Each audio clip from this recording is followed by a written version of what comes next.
दोस्तों टाइमर को अब जैसा कि आप जानते हैं टाइमर के अंदर 4 पॉइंट होते हैं, जिसमें से टाइमर से अलग अलग कनेक्शंस निकलते हैं। एक कंप्रेसर के लिए, एक हीटर के लिए और एक फेस होता है और एक न्यूट्रल होता है। अब हमें नहीं पता कि ये टाइमर के पॉइंट्स क्या हैं। मैंने ये मिटा दिए हैं यहाँ से। हमें कुछ भी नहीं दिखाई दे रहा कि 1 नंबर कौन सा है, 4 नंबर कौन सा है, 3 नंबर कौन सा है, 2 नंबर कौन सा है। आपको मार्केट में अलग अलग तरीके के टाइमर मिलेंगे जो 1, 2, 3, 4 हो सकते हैं या 1, 4, 3, 2 हो सकते हैं। अब कौन सा पॉइंट कंप्रेसर के काम में आएगा, कौन सा पॉइंट डिफ्रोस्ट हीटर के काम में आएगा, यह हमने पता करना है। तो आप उसके लिए आपके पास में होना क्या चाहिए, कनेक्शन करने के लिए आपके पास में वायर होनी चाहिए, एक सीरीज का बल्ब आपके पास में होना चाहिए। तो मैंने बल्ब जो यूज किया है रेफ्रिजरेटर का बल्ब यूज किया है, और एक टेप होनी चाहिए। कोई वायर अगर खुली हुई है तो उसको टेप कर लें ताकि हमारा हाथ न लगे। टेस्टर आपके पास में होना चाहिए कि आप लाइन पता कर लें। उसके अलावा एक मैंने 2 रुपये का सिक्का लिया है, इसका हम क्या करेंगे मैं आपको बताऊंगा। तो दोस्तों जैसा मैंने आपको पहले वीडियो में बताया था कि हर टाइमर के अंदर 4 पॉइंट होते हैं। 4 पॉइंट कौन कौन से, ये हमेशा ध्यान रखिए कि 3 में से एक पॉइंट बिल्कुल अलग हटके होगा, दूर होगा, उसमें दूरी ज़्यादा होगी, वह हमेशा न्यूट्रल का पॉइंट होता है। आप लिख सकते हैं पेन से यहाँ पे कि यहाँ पे न्यूट्रल लिख दीजिए, इसको आपने न्यूट्रल की कनेक्टिविटी देनी है। उसके बाद में 3 पॉइंट जो आपको मिलेंगे, इन 3 पॉइंट के जो मिडिल पॉइंट होता है वो लाइन का काम करता है, फेस का काम करता है। यहाँ पे आप फेस का कनेक्शन दे दीजिए। अब हमारे पास में 2 पॉइंट बचे हैं, एक ये है और एक ये है। अब हमें नहीं पता कि इसमें से कौन सा कंप्रेसर को जा रहा है और कौन सा डिफ्रोस्ट हीटर को जा रहा है। हम यह चीज़ अब पता करेंगे। उसके लिए मैंने इसको न्यूट्रल और फेस देने के बाद में यहाँ पे एक लैंप कनेक्ट किया है।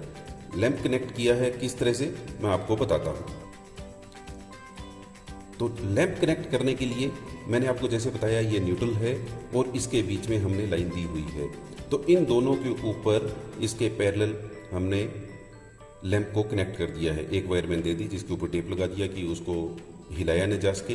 एक वायर इसके अंदर मैंने डायरेक्ट इस पिन पे दी है। तो अभी ये बल्ब जल नहीं रहे जबकि मैंने इसमें पावर सप्लाई दी हुई है। तो हो सकता है कि यह टाइमर इस वक्त डिफ्रोस्ट में हो। तो कैसे पता करेंगे, अब इस 2 रुपये के सिक्के का हम उपयोग करेंगे। आप इसके लिए स्क्रू ड्राइवर भी यूज कर सकते हैं, लेकिन मुझे ये इजी लगा तो मैंने इसको इस्तेमाल किया। तो यहाँ पे जो कैम दी हुई है, इस कैम को हम इस सिक्के की मदद से घुमाएंगे। देखिए यह बल्ब जल चुका है, इसका मतलब ये टाइमर अभी डिफ्रोस्ट मोड में था। अब हमें नहीं पता कि डिफ्रोस्ट मोड में था, तो यह पॉइंट इसका कंप्रेसर के लिए है। पॉइंट कैसे पता चला कि आप ये देखें कि ग्रे वायर यहाँ पे लगी हुई है। ग्रे वायर कौन सा है, इस पॉइंट पे लगा हुआ है। तो इसका मतलब यहाँ पे अब सप्लाई आनी शुरू हो गई है, इसके थ्रू इस लैंप को मिल रही है। अब हम इस कैम को घुमाएंगे। देखिए ये कैम घूम रही है लेकिन बल्ब बंद नहीं हुआ है। हमेशा याद रखिए, जिस टर्न के ऊपर सबसे ज़्यादा देर तक बल्ब जलता है वह पॉइंट हमेशा कंप्रेसर को जाता है। देखिए मैं इसको घुमा रहा हूं लेकिन ये फिर भी बंद नहीं हुआ है।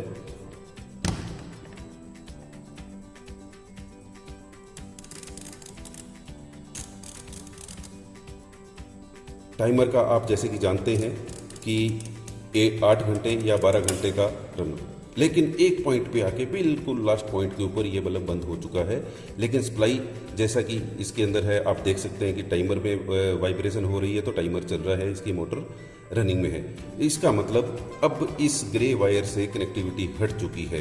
अभी हमारे पास क्या बचा, हमारे पास बचा है यह है ऑरेंज वायर। ऑरेंज वायर कौन सा है, बिल्कुल सबसे लास्ट पॉइंट, तो हमें पता नहीं है। तो अभी ये चीज़ एक कन्फर्म हो चुकी है, जो ग्रे वायर है वो कंप्रेसर के लिए है। तो यहाँ पे आप कंप्रेसर लिख सकते हैं, सी लिख सकते हैं, 4 लिख सकते हैं। तो ये चीज़ क्लियर हो गई थी, ये न्यूट्रल है तो यहाँ पे 1 नंबर या न्यूट्रल लिख सकते हैं, यहाँ पे 4 लिख सकते हैं या कंप्रेसर लिख सकते हैं। तो कंप्रेसर का पॉइंट आपको मिल चुका है। तो ये एक सेल्फ अंडरस्टूड है कि लास्ट का पॉइंट अब जो बचा है वो हमारा डिफ्रोस्ट को जाएगा। फिर भी हम चेक कर लेते हैं कैसे, देखिए अब मैंने ब्राउन वायर को यहाँ से हटा दिया है और जोड़ दिया है ऑरेंज वायर। ऑरेंज वायर कौन सा है, बिल्कुल लास्ट पॉइंट से जो निकल रहा है। तो अभी इसका मतलब है कि हीटर को सप्लाई जारी है। अभी वापस हम इसको मूव करेंगे। मूव कैसे करेंगे, बिल्कुल अगर थोड़ा सा हिलाएंगे, जैसे कि आपने पहले के वीडियो में देखा है, थोड़ा सा अगर आप इस कैम को हिला देंगे तो यह निकल जाना चाहिए बाहर, बल्ब बंद हो जाना चाहिए। ये देखिए बल्ब बंद हो चुका है। अब अगर ये वापस ग्रे वायर हम इस बल्ब को देंगे तो ये बल्ब जलना शुरू हो जाएगा, मतलब कंप्रेसर स्टार्ट हो जाएगा।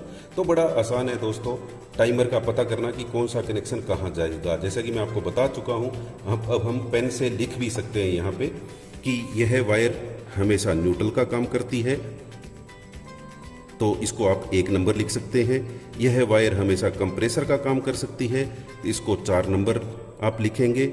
यह वायर हमेशा लाइन का काम करती है, तो इसको आप 3 नंबर लिखेंगे। और यह वायर हीटर का काम करती है, इसको हीटर पे आपने देना है।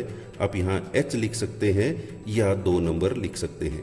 तो बड़ा आसान है दोस्तों, आप पता कर सकते हैं कि कौन सा टाइमर कहाँ पे यूज करना है और उसके कनेक्शंस हमने कैसे करने हैं, उसकी वायर्स और पिन्स क्या क्या काम में आती है। धन्यवाद।